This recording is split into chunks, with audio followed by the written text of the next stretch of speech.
Welcome back to Silicon Wafers. Today's episode is about energy warfare, how Russia is threatening Ukraine's lights this winter, and for the fourth winter in a row. But this time, Kyiv is also threatening to darken Russia in turn, and with this scaled up production of the Flamingo missile complex, may have that capability. The contested space over energy production, distribution, and export is increasingly central to the war and is an indicator of why the momentum is shifting decisively in favor of Ukraine. We'll walk through the following topics: Russia's stated intention to target Ukraine's energy utilities this winter, Zelensky's fiery warning that if Kyiv goes dark, Moscow might go dark too, and the rising capabilities of Ukraine, including Flamingo long-range drones, the vulnerability of Russia's energy network, civilian, export and transit, recent Ukrainian attacks on Russian energy facilities, and lastly, the growing seriousness amongst allies to disrupt Russia's grey fleet oil tankers. Russia's winter energy terror and Kyiv's counter-warning. Going into winter 25-26, the Kremlin has openly signaled a grim objective to knock out Ukraine's energy infrastructure deep and broadly in a bid to break civilian morale and force subjugation. This is an old song, though, and Ukraine has shown remarkable resilience by keeping the lights and heat on through three consecutive wartime winters. A recent Kyiv Post opinion piece captured it starkly. The Kremlin plans to completely paralyze Ukrainian energy infrastructure in what is described as a hybrid warfare campaign to undermine social cohesion and destabilize the Ukrainian government. The Ministry of Energy of Ukraine has counted nearly 3,000 attacks on energy infrastructure since the start of Russia's full-scale invasion, with a dramatic escalation expected this winter. Again, in the Kyiv Post, analysts note that as temperatures fall, the pressure will intensify. Substations, transformers, linking corridors are being scouted now for potential strikes. In recent weeks, Ukraine has already experienced strikes in the Kyiv Oblast, causing localized blackouts, and fears are growing that major thermal or combined heat and power CHP plants will be critical targets. That's according to the Kyiv Independent. Moreover, Reuters reported that to hit its winter gas storage target, Ukraine may need to import $1 billion more worth of gas since Russian attacks have disrupted domestic output. But Kyiv is not waiting. President Volodymyr Zelenskyy has responded with a rhetorical escalation of his own. He has warned that if the lights go out in Kyiv, they might also go out in Moscow, and that is no bluff.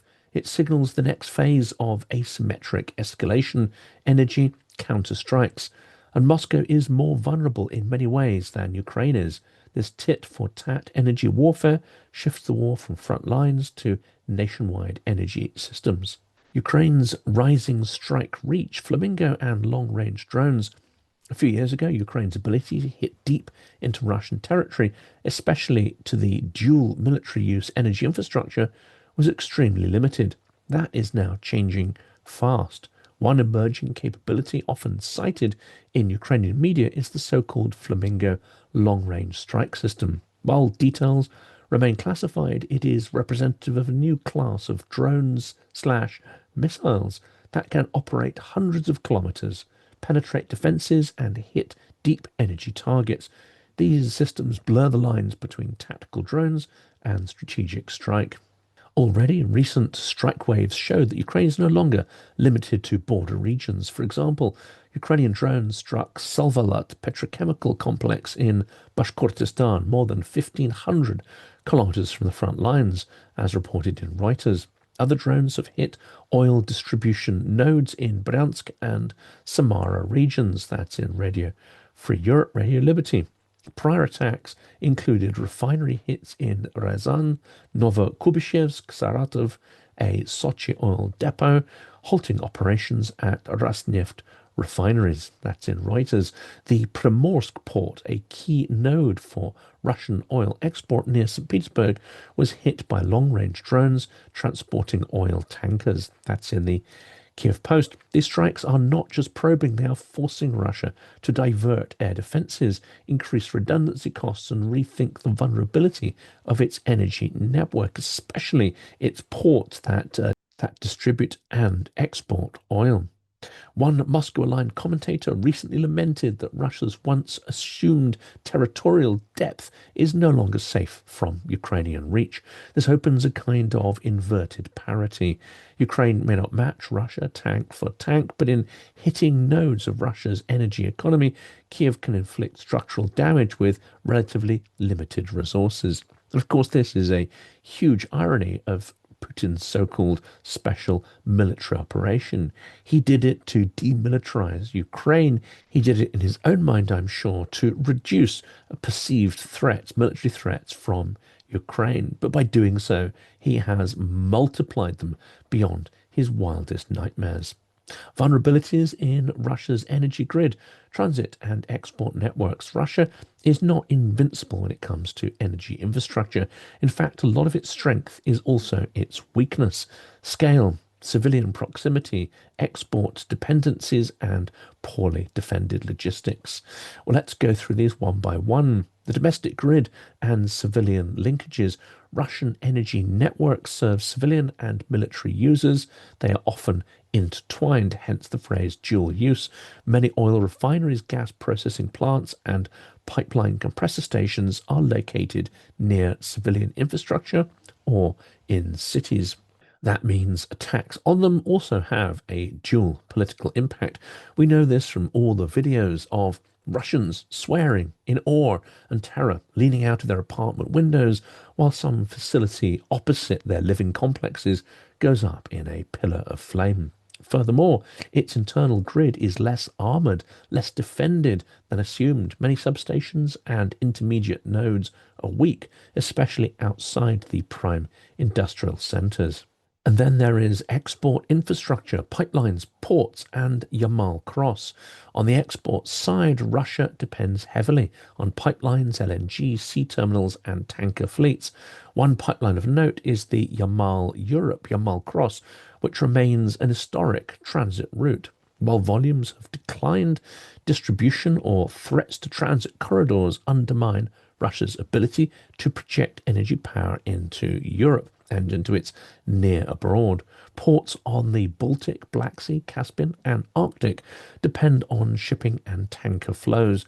If ports are disabled or if tanker routes are interdicted, export revenue, the lifeblood of Moscow's war finance and Putin's war machine, is threatened.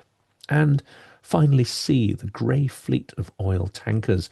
To get around sanctions, Russia has built a so-called shadow or grey fleet of oil tankers, often with dubious registration, off-books ownership, turned-off transponders, ship-to-ship transfers, flags of convenience, etc. There are numerous deceptive tools that Moscow uses here. That's according to Wikipedia. These vessels are often past their useful lives, way past, and the trade is dangerous by design. They're also vulnerable, lacking strong protection or standard safety protocols. They're also a threat to the environment and the coastlines of the countries they pass by. We should especially consider in this regard Sweden and Denmark. The fleet has already seen attacks and seizures. The Eagle S tanker was implicated in the December 24 Estlink 2 cable rupture between Finland and Estonia. Indications are its anchor may have damaged the submarine power cables. Several Shadow Fleet vessels have been attacked by limpet mines or underwater explosives in the Mediterranean. It's not known who was involved in that, although we can potentially guess. Countries like the EU and the UK have imposed fresh sanctions on 135 such tankers to disrupt the oil flow. In short, the Grey Fleet is a weak link in Russia's logistics chain. Allies, especially Western naval and maritime agencies, have begun to take this threat seriously. It's a little late, of course, late in the day, but finally we may be seeing some movement to shut down this dangerous and illegal fleet. This is a new front, maritime interdiction, and it helps explain why we are now seeing drones over Denmark. Russia feels threatened. Its energy trade lifeline is at risk, and it is highly vulnerable to these new sanctions. Let's go through a few of the recent attacks on Russian energy infrastructure of significance. Let's catalogue these recent strikes to show the escalation and strategic pattern. They're certainly not random, they follow logic, and they apply distinct pressure to Russia's war machine. First, there is the Salvolat complex in Bashkortostan. Ukrainian drones struck one of Russia's largest petrochemical complexes. All emergency services are on site. We're taking measures to extinguish the fire, said Regional Governor Radi Kabirov. That's according to Radio Free Europe, Radio Liberty. The Ryazan refinery has been hit multiple times, forced to halt parts of its refining capacity. That's according to Reuters. In fact, the next few are all from Reuters. Saratov refinery drone strikes triggered an explosion, local officials reported, and at the Sochi oil depot, tanks caught fire after an attack. In Novokubishevsk, operations were halted after drone attacks on a Rosneft facility. And finally, the most recent and one of the most dramatic is the Primorsk port and Kryshi refinery. Long-range drones hit these key nodes linked to oil export. Then there is the Black Sea exports port. Russia recently suspended tanker loadings after reported drone threats to its oil terminals. That was reprinted from United 24 Media. And oil tankers in port have been hit. Several tankers were damaged in recent port attacks. These attacks ripple outwards. They reduce refining capacity, they impair export flows, they drive up domestic fuel costs in Russia, force diversions of air defences, and raise insurance and deterrent costs for the Grey Fleet. And latterly, they've caused a wave of shutdowns of petrol stations across Russia, triggering huge queues, especially in occupied territories.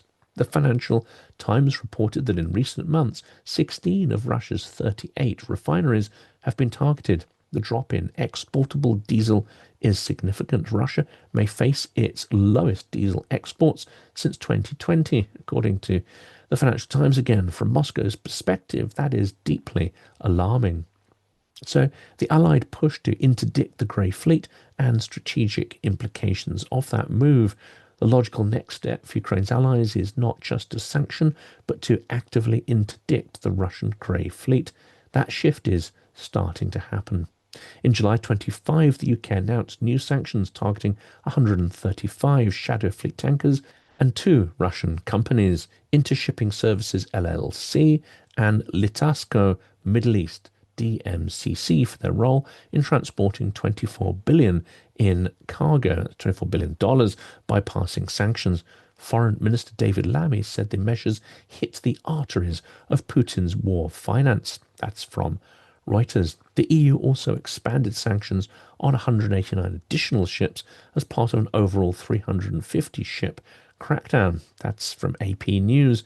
Enforcement is where things are getting interesting. Some navies and coast guards are reportedly preparing to board, inspect, or seize vessels engaged in suspected illicit transfers. Allies are working to improve intelligence on tanker routes, ship-to-ship transfers, and under-the-radar transfers, all of which are illegal and dangerous. There is talk across NATO and EU maritime commands of coordinated interdiction protocols. The S-Link 2 cable incident raised awareness that shadow tankers may also engage in sabotage. Guaranteeing or monitoring undersea infrastructure may become part of naval missions. If allies begin actively policing the shadow fleet, not just sanctioning but seizing cargo or vessels, the pressure on Russia's energy revenue becomes acute. Expect Russia to strike back and to make threats. Drones over Danish airports and military bases is only the start.